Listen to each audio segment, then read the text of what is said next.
నమస్తే అండి. నమస్తే సార్. బెట్టింగ్ యాప్ల మీద బోల్డంత దుమారం జరుగుతుంది సార్ రీతు చౌదరి, శ్యామల, హర్ష సాయి, ఖాను, ఇంకా చాలామంది, ఇమ్రాన్, వీళ్ళందరూ కూడా ప్రమోట్ చేశారు. వాళ్ళకి ఎంత అంటే అసలు నాలెడ్జ్ లేదంటారా బెట్టింగ్ యాప్ల వల్ల ఇంత నష్టం జరుగుతుందని? లేకుండా తెలిసే చేశారు అనుకుంటున్నారా? అంటే సమాజంలో సెలబ్రిటీస్ అనే వాళ్ళకి కొంత సమాజం మీద అవగాహన ఉంటుందని అనుకుంటున్నాం మనము. ఖచ్చితంగా సమాజం మీద, సొసైటీలో ఏం జరుగుతుందన్న అప్డేట్ విషయాల పట్ల వాళ్ళకి ప్రతిదీ అవగాహన ఉంటుంది. అవగాహన లేకుండా ఉండదు. కేవలం వాళ్ళు ప్రమోట్ చేస్తే డబ్బులు వస్తాయి అనే దాని మీద ప్రమోట్ చేశారని నేను నమ్ముతున్నాను. యాక్చువల్గా ఈ బెట్టింగ్ అనేది యాక్చువల్గా సార్ ఇది వాస్తవం చెప్పాలంటే మనం ఇప్పుడు బెట్టింగ్ అంటున్నాం, కానీ ఇది యాక్చువల్గా కాయి రాజా కాయ్. ఒకప్పుడు మనం చూసేటోళ్ళం చాలామంది. ఈ కాయి రాజా కాయ్ వాళ్ళు ఎలా ఉండారంటే సమాజంలో చదువులేని వాళ్ళు, ఏమీ తెలియని వాళ్ళు, అంటే వాళ్ళు బ్రెయిన్ జనరేట్ చేసి మనం డబ్బులు సంపాదించలేము, ఇలాంటి జూదం వల్లే మనం సంపాదిస్తాం అనుకున్న వాళ్ళు ఎక్కువ మంది ఉండేవాళ్ళు ఒకప్పుడు.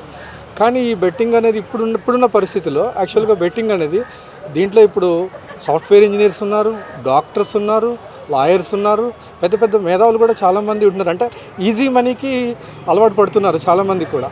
ఇంకోటి ఏంటంటే సోషల్ మీడియా ఇన్ఫ్లుయెన్సర్స్ అనేది యాక్చువల్గా అనేది వాళ్ళకి చాలా మంచి విషయం. ఎందుకంటే చాలామందికి ఫోకస్ రాలేదు. అంటే ఆ సమాజం గురించి అవగాహన ఉన్న వాళ్ళకి, పెద్ద పెద్ద మేధావులకి, మంచి వాళ్ళకి కూడా ఫేస్ లేదు. అంటే వాళ్ళు బయటికి వెళ్తే కనీసం వాళ్ళని చాలామంది గుర్తుపట్టలేరు. కానీ వాళ్ళ సోషల్ మీడియా ఇన్ఫ్లుయెన్సర్స్ ఏమవుతుందంటే వాళ్ళు అప్డేట్ చేయడం వల్ల, వీడియోస్ అప్లోడ్ చేయడం వల్ల ఎప్పటికప్పుడు వాళ్ళు కనపడేసరికి వాళ్ళు జనం గుర్తుపడుతున్నారు. వాళ్ళ వీడియోస్కి మంచి అనేది ఉపయోగపడలేదా అనేది కాదు. సోషల్ మీడియాలో ఎప్పుడు తరచుగా కనపడే వాళ్ళు ఆటోమేటిక్గా ఇన్ఫ్లుయెన్సర్స్ అయిపోతున్నారు. అంటే ఈ సోషల్ మీడియా ఇన్ఫ్లుయెన్సర్స్ అనే వాళ్ళకి గుర్తింపు వీళ్ళకి సమాజం తీసుకొచ్చింది. కానీ వీళ్ళు దీన్ని ప్రమోట్ చేయటం వల్ల అంటే వీళ్ళు చాలామంది ఊరి పోసుకొని చచ్చిపోతున్నారు, ఆత్మహత్యలు చేసుకుంటున్నారు, చాలా నష్టం జరుగుతుంది. అంటే సోషల్ మీడియా ఇన్ఫ్లుయెన్సర్స్ వాళ్ళు డబ్బులు సంపాదిస్తున్నారు సొసైటీ మీద చాలా వరకు. కానీ ఇలాంటి ప్రమోట్ చేయడం అనేది అలా చేయకుండా ఉండాలి అసలు యాక్చువల్గా.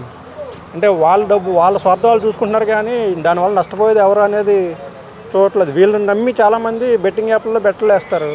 సో అంటే వీళ్ళు చెప్పారు బాగానే ఉంటుంది, మనకి డబ్బులు సంపాదించుకోవచ్చు అని చెప్పేసి. సో అంటే ఒక తప్పుడు సమాచారాన్ని ఇవ్వడం ద్వారా వాళ్ళు తప్పు చేసినట్టుగా భావించాలంటారా? వీళ్ళకి కూడా తెలియదు అనుకోవాలంటారా? తెలియదని అనుకోవడం మన పొరపాటే సార్. ఖచ్చితంగా వీళ్ళకి తెలుస్తుంది. అంటే చాలామంది సోషల్ మీడియా ఇన్ఫ్లుయెన్సర్స్ కొంతమంది ఉన్నారు. వాళ్ళు ఏంటంటే బెట్టింగ్ యాప్స్ ప్రమోట్ చేయట్లేదు. ఎందుకు ప్రమోట్ చేయట్లేదు అంటే దీనివల్ల జీవితాలు చాలా వరకు నష్టపోతున్నారు, చాలా కుటుంబాలు చిన్నభిన్నం అయిపోతున్నాయి. బెట్టింగ్ అనేది కనపడని ఏంటంటే ఇది ఒక రకమైన వైరస్ అయిపోయింది యాక్చువల్గా. ఇది దీనివల్ల ఏంటంటే చాలామంది ప్రాణాలు కోల్పోతున్నారు, చాలామంది మేధావులు చనిపోతున్నారు. అంటే దీంట్లో ఏంటంటే ఎన్లైట్మెంట్ అంటే సెలబ్రిటీస్కి ఎప్పుడు కూడా ఏంటంటే మనకంటే ఫార్వర్డ్ ఉంటారు వాళ్ళు. మనం ఏంటంటే సెలబ్రిటీస్ని ఎందుకంటే మన స్థాయి కంటే కూడా వాళ్ళు మంచి స్థాయిలో ఉన్నారు. సెలబ్రిటీస్ అనే వాళ్ళు ఎప్పుడు కూడా వాళ్ళు ఎన్లైటెడ్మెంట్, పబ్లిక్ అవేర్నెస్గా ఉండాలి. వాళ్ళు పబ్లిక్ అవేర్నెస్ మర్చిపోయి వాళ్ళే ప్రమోట్ చేసి బెట్టింగ్ యాప్లు ప్రమోట్ చేయడం అనేది చాలా తప్పు విషయం. పెద్ద పెద్ద స్టార్లు కూడా ఇప్పుడు అప్పట్లో చిరంజీవి గారు కూడా ఒక ఏదో డ్రింక్ చేస్తే అది కూడా కాంట్రవర్సీ అయింది. అలాగే ఇప్పుడు షారుఖ్ ఖాన్ లాంటి వాళ్ళు, అజయ్ దేవగన్ లాంటి వాళ్ళు పాన్ పరాగులు అవి కూడా చేస్తుంటే అది కూడా కాంట్రవర్సీ అవుతుంది. సో అంటే సెలబ్రిటీస్ వాళ్ళు తెలిసి ఎందుకు ఇంత అలాగా తప్పుడు దారి పట్టిస్తున్నారంటారు జనం? అంటే సెలబ్రిటీ అనేది కంటే కూడా సార్ ప్రతి వాళ్ళకి ఒక వ్యక్తిగతం ఉంటుంది. అంటే వాళ్ళ పర్సనల్ క్యారెక్టర్ ఉంటుంది ఒకటి. అంటే వాళ్ళు దేని మీద మనం డబ్బులు సంపాదిస్తున్నాం అంటే మన సమాజంలో ఒకళ్ళ శవాల మీద చిల్లర మనం ఏరుకోం కదా. అంటే వాళ్ళు ఏంటంటే ఇప్పుడు రజనీకాంత్ గారిని ఒక యాడ్ చేయమంటే నేను దాని గురించి వాడలేదు, దాని గురించి నాకు ఐడియా లేదు, నేను చేయను అన్నారు. అది ఆయన హ్యుమానిటీ, ఆయన గొప్పతనం అది. అలాంటి వాళ్ళు ఇవాళ సెలబ్రిటీస్ ఎంతమంది ఉన్నారు.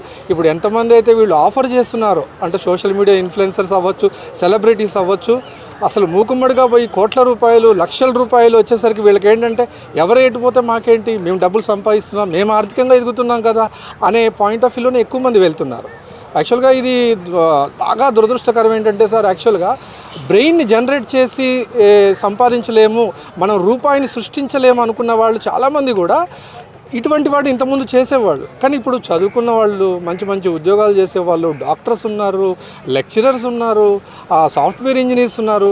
వీళ్ళు కూడా ఎక్కువగా క్రెడిట్ కార్డు నుంచి డబ్బులు తీసుకోవడము, క్రెడిట్ కార్డు నుంచి డబ్బులు అక్కడ నుంచి యాప్స్ ద్వారా డబ్బులు తీసుకోవడము, దీన్ని బెట్టింగ్కి జనరేట్ చేసుకోవడము, ఇట్లా వాళ్ళకి ఏంటంటే రోజు కొంత నష్టపోయిన పూర్తిగా దానికి దిగేసరికి అంటే ఫైనల్ కంక్లూజన్ ఎప్పుడు కూడా బెట్టింగ్ అనేది ఈజీ మనీ అనేది ఎప్పుడైనా విషాదమే మిగులుతుంది సార్ తప్పకుండా. కాకపోతే ఏంటంటే నేను చెప్తున్నాను, సోషల్ మీడియా ఇన్ఫ్లుయెన్సర్స్ కానీ సెలబ్రిటీస్ కానీ నిజంగా గవర్నమెంట్ చాలా దాన్ని చాలా ఇదిగా ఛాలెంజ్గా తీసుకొని వాళ్ళకి కఠినంగా శిక్షలు విధించాలి. ఖచ్చితంగా వాళ్ళని కంపల్సరీ కూడా అలర్ట్ చేయాలి. ఇటువంటి చేస్తే మాత్రం సమాజానికి ప్రమాదం ఉందని ఏదైతే చట్టాలు ఉన్నాయో, అప్లికేబుల్ ఎవరైతే చట్టాలు ఉన్నాయో అవి కూడా పగడ్బందీగా చేయాల్సిన అవసరం ఉంది. మన సొసైటీని మనం కాపాడుకోవాల్సిన అవసరం ఉంది. అందులో సోషల్ మీడియా ఇన్ఫ్లుయెన్సర్స్కి, నెక్స్ట్ సెలబ్రిటీస్కి సమాజం మీద కంపల్సరీ ఒక అవగాహన ఉండాలి. మన తోటి సమాజాన్ని బాగుండాలి అనేది కోరుకున్నాను. వాళ్ళకు కూడా ఒక హ్యుమానిటీ ఉండాలి sir. Okay, thank you. Thank you sir.